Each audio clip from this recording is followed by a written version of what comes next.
Oh no. Oh, FOUSSENI sono. Ma fu. Ah, no, bien sono. Oh. Ah? Bien ama sono nyama. Da puma. Mawo. Ah, mo puma. Masia.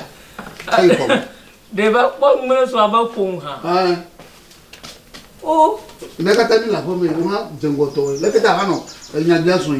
Nyakata mi la fo mo kwa ma ni ma jeshi o ma bie bo so we ha agonya onya. So nya bia lo alo ye na bia. Na puma de lebo na mpachi wa. Yi.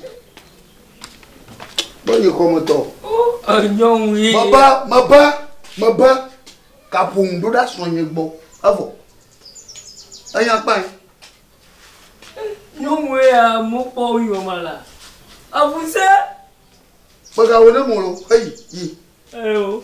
Yo. Kana jo do ko ito mele. Mai do mo cho. Mo ku ga ko.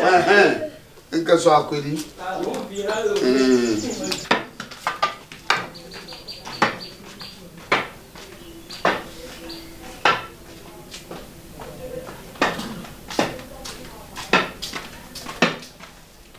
Fica aí uma. Cabatro. Mas alô, mas como eu sou esse lemo? Mas não ina, mas tia puera tiro na pó. Alguma ali. Pô, vai, fica lá. Ai.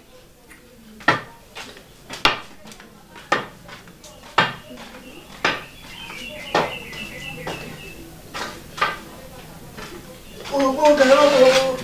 Asa chama na papure.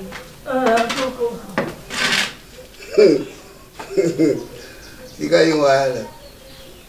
Bem na tila peio, tô de forma cucina lagi. Mamãe. Tuh, ya. Tak kau nak siapa dah pun mereka. Baba mamãe alo. Tuh, nyaka. Sonha tila. So tila. Oh, na so tila ko ma tila ko mo lo fumasa. Ei talaga. Tila ko mo fe mal tila le kame so tila. Ah, va mo so tila la. Let's look for my new Omo, Baba Amatilla. Oh, and your man, you mother, she do. Amatilla Yalamania, Chile Poifamina, a Chile Pomofe. I saw Chile the Kama, does she have a two for my man, Chivaleme? Oh, Ndoli Amiga no mola. Now, Abanga channel. Fica aí, Wala. O Dom. Tu via? Mas sabe por que eu vou ir já? Ninguém pode ir. Quando eu tomo a água, eu vou go. O taco com uma bateria de fica aí. Agora o Dom eu vou. Oh, devient da do ejila de no kongai. Não me go. Mas le tinha me de so ma tia ko le moleta. Chilão. Manda que capro. Manda de ogolo. Manda de ogolo. E ko tia tu Adam na ma. Ko tia tu. Onde vai? Agora vai. A mamãe leu. Mas tia chonga de jujare. A mamãe viu. Então, na casa já. A comida do que tia era. Mas bem. Gal baba que era molo. Mas tem mais de que bem. Mas bem. Fica aí uma. Gazeton. Pro, nós ensinamos na vai gazeta. Pro, anya aqui ah. Foi. Tu tia. Oh. Gazeton. Gaza matoma gaza. Gazeton aí, gaza. Sonha tila, mas como olha. Au! Mkoto ni wula na soje. Shika na mwe chala ba. Ochile. Shika chala ma. Ate ya kudoble ni makamu. Ochile.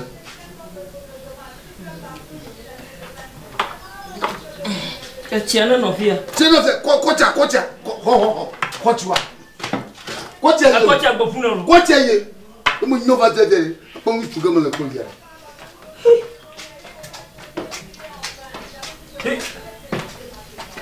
Iga yi wala. Ajale ti gbojiri. Oh. Gbojiri. Ma jale ti mele gbeti na do mela. Ametila. Ma. So yin ti la mi. Wa ko yan ma ikudo. Wa po man saku de ko bonu de. Yala. Ko yo fu fetu mo no de. Wa de ku ke jireka. Esu le ti le ko mi ma le ti o. Mo po mo. Mi dai do mele ti gbe la. Ai do ma gbe na do mo to wa ametila. Esu wa re ga fi asi onya. Ah. Aro ni na gbe nke na. Awo no ba ale nya ni de so. Ko di ya. Ye nya hamada. Nya ke ma. Awo no ba ye mada. E wa esu le ti mi ma le ti o. Mo ma le o. Esu wa re sika po onya. Aro ni na gbe nke na. Sika o ko de e ya o ko de. Amega ye gezu. Mai. Ato. Ya. Ma jamnu ti no jere. Ma ya tu ke ti no jere. Nya ke ma. Ngego. Awa ga to boga. To ni to ta. Futia. Gaze de vieux là. Hai, nenda tu motor manyo ga to ga fatere. Da ko yi tuga pe mi sie jera. To, hey. Hey. To. E mo mo ku lo mo ni do ni. De ku ga si la. Na ba janya. Ba yi de wo. Ba nga fo. Bono ma plo ni tie. Oh. Apa no?